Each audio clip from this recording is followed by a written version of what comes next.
Welcome to a science academy channel. आप लोगों का बहुत बहुत स्वागत है मेरे प्यारे चैनल ए साइंस अकेडमी पे। आज हम लोग पढ़ने वाले हैं क्लास 10th के मैथ एनसीईआरटी चैप्टर 4th पढ़ने वाले हैं एक्सरसाइज। उसमें हम लोग पढ़ेंगे 4.3 को, ठीक है। और क्वेश्चन नंबर हम लोग देखेंगे, दूसरा क्वेश्चन देखेंगे, यानी कि क्लास 10th के मैथ जो है एनसीईआरटी का है ना, चैप्टर 4th का जो एक्सरसाइज 4.3 है, उनका क्वेश्चन नंबर हम लोग आज 2 देखने वाले हैं, ठीक है।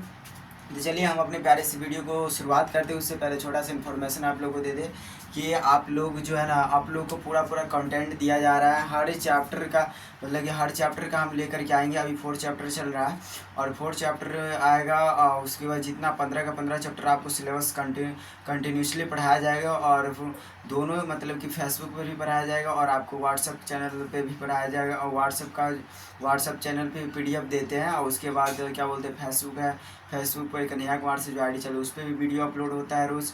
और आपको बता दें कि ये साइंस अकेडमी चैनल जो यूट्यूब का उस पर भी वीडियो होता है, ठीक है। तो दोनों जगह आपको वीडियो मिल जाएगा, है ना। ऑल सब्जेक्ट को आपको दिखने को मिलेगा, फिजिक्स केमिस्ट्री है ना, मैथ दिखने को मिलेगा, बायोलॉजी दिखने को मिलेगी, सारे ऑल सब्जेक्ट आपको दिखने को मिलेगा मेरे चैनल पे, है ना। सब्र रखिए, है ना।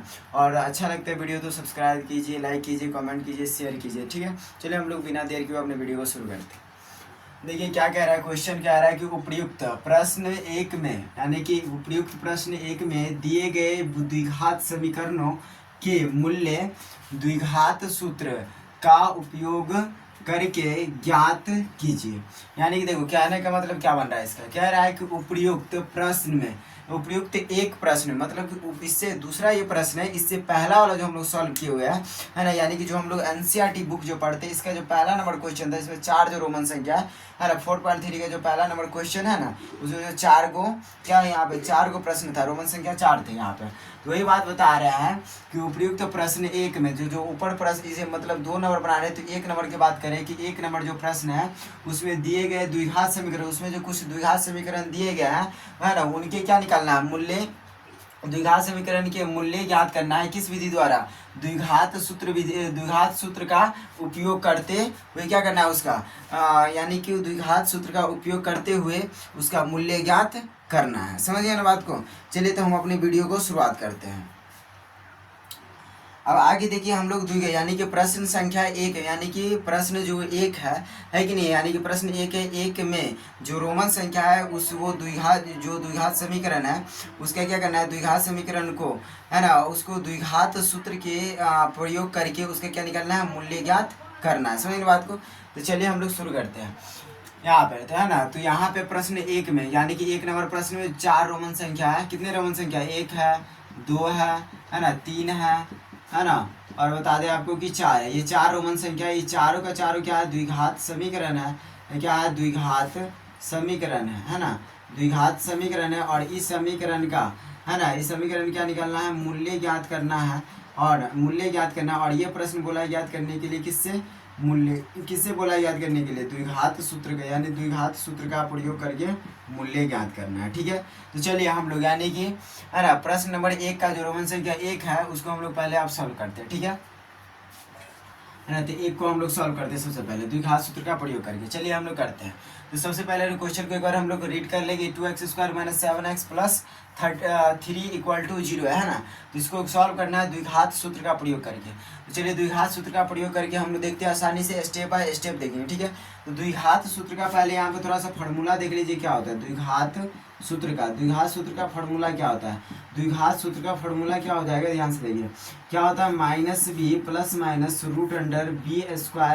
4ac बटा में क्या होता है, 2a होता है। ये क्या होता है, द्विघात सूत्र का फॉर्मूला होता है। समझिए बात को। अब यहाँ पे आपको ये देखना है, ध्यान से देखिए कि द्विघात सूत्र का ही प्रयोग करके आपको क्या निकलना है, मूल्य ज्ञात करना है। समझिए बात को। और फॉर्मूला क्या है यहाँ पे, -b ± √b² - 4ac बटा में 2a दिया गया। समझ गए बात को। ये फॉर्मूला है, इसी के माध्यम से इसका मूल्य ज्ञात करना है, ठीक है। अब इसमें थोड़ा सा आपको ये सिखाया गया है कि बताइए d बराबर जो एक फॉर्मूला होता है, d बराबर क्या होता है, यहाँ पे देखिए ध्यान से, b² माइनस में 4ac होता है। डी बराबर क्या होता है, डी बराबर होता है b² - 4ac, यानी कि यहाँ पे देखिए b² - 4ac, यहाँ पर क्या है, √b² - 4ac दिया है ना। तो इसको ऐसे भी लिख सकते हैं -b +- है ना। और ये जो है, यानी ये वाला जो है किसके बराबर में, डी के बराबर में। तो इस सब की जगह पे हम लोग क्या लिख देते हैं, डी लिखते हैं। तो हो गया डी, है ना। अब यहाँ पे देखिए बटा में क्या दे दिया हम लोग 2 है, ये फार्मूला भी है minus B plus minus root under D बटा में कितना हो जाएगा 2a, ये फार्मूला भी है, समझे ना बात को।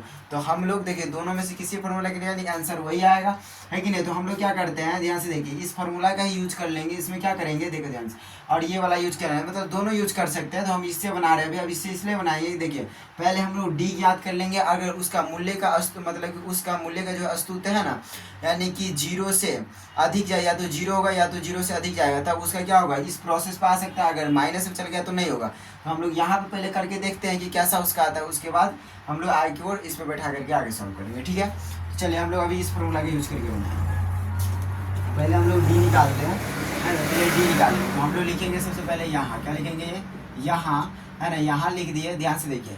अब यहाँ पर हम बता दें द्विघात समीकरण मानक रूप क्या, A square plus B X plus में क्या होता है, सी बराबर कितना होता है 0, ये होता है मानक रूप। ध्यान से देखिए, अब यहाँ लिखना है। अब देखिए ए स्क्वायर का गुणांक क्या है, ए बी का, बी एक्स का गुणांक क्या है, बी का गुणांक क्या है, एक्स का गुणांक क्या है बी, और सी यहाँ पे चर मान है, ठीक है।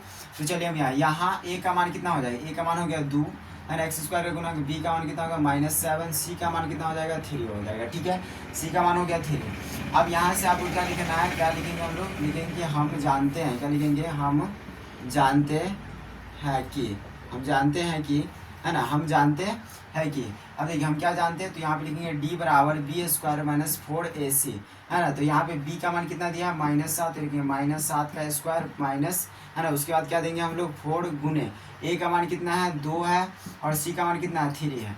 तो -7 का स्क्वायर, तो -7 का स्क्वायर कितना होता है 49 हो जाएगा, है ना। देखिए -7 गुने -7 करेंगे कितना होगा, माइनस माइनस प्लस 7 49, 49 आ गया।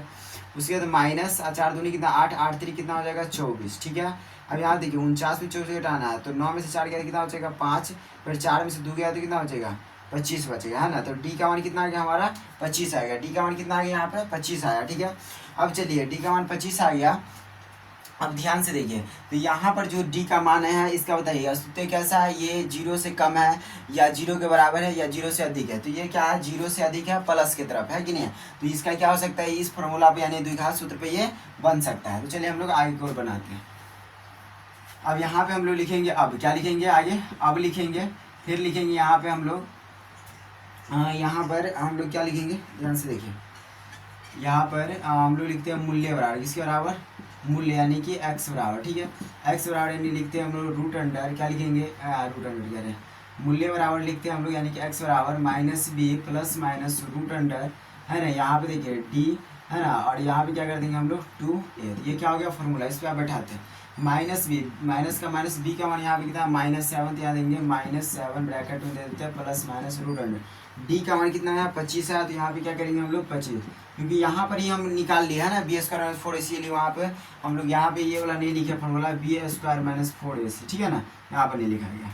अब यहाँ पे देखिए सी डायरेक्ट मान डी का मान है कि फिर 2 का 2, ए का मान कितना है यहाँ पे 2 है, तो यहाँ पे क्या लिखेंगे 2 लिखेंगे, ठीक है। फिर यहाँ पे देखिए माइनस माइनस क्या हो जाएगा प्लस, तो डायरेक्ट हम लिखते हैं 7 प्लस माइनस 25 का वर्गमूल कितना हो जाएगा 5 हो गया, है कि नहीं है।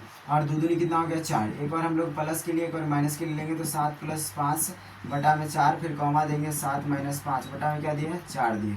तो यहाँ पे लिखेंगे हम लोग 7 + 5 कितना हो जाएगा 12 बटा में लिखे 4 माइनस 7 में से 5 के कितना बचेगा 2 बटा में 4, फिर 7 4 का 4 4 तिया 12, है ना, 3 का 3 कॉमा 2 का 2 2 दूनी 4 कितना आ गया 1/2 आ गया। ये हमारा निकल कर आ गया मूल्य, है कि नहीं। क्या निकल के आएगा हमारा मूल्य निकल के आया, मूल्य क्या होगा हमारा 3, है ना, 3,1/2 हो गया। तो ये हमारा दोनों का दोनों मूल्य ज्ञात हो गया, यानी कि इसका आंसर आपको क्या देखने को मिला 3,1, यानी कि 1 मिला हमको, है ना। यानी कि यहाँ पे हम किसको कह सकते हैं अल्फा, इसको क्या कह सकते हैं बीटा कह सकते हैं, ठीक है ना। तो यहाँ पे हम 3,1/2 आंसर दिख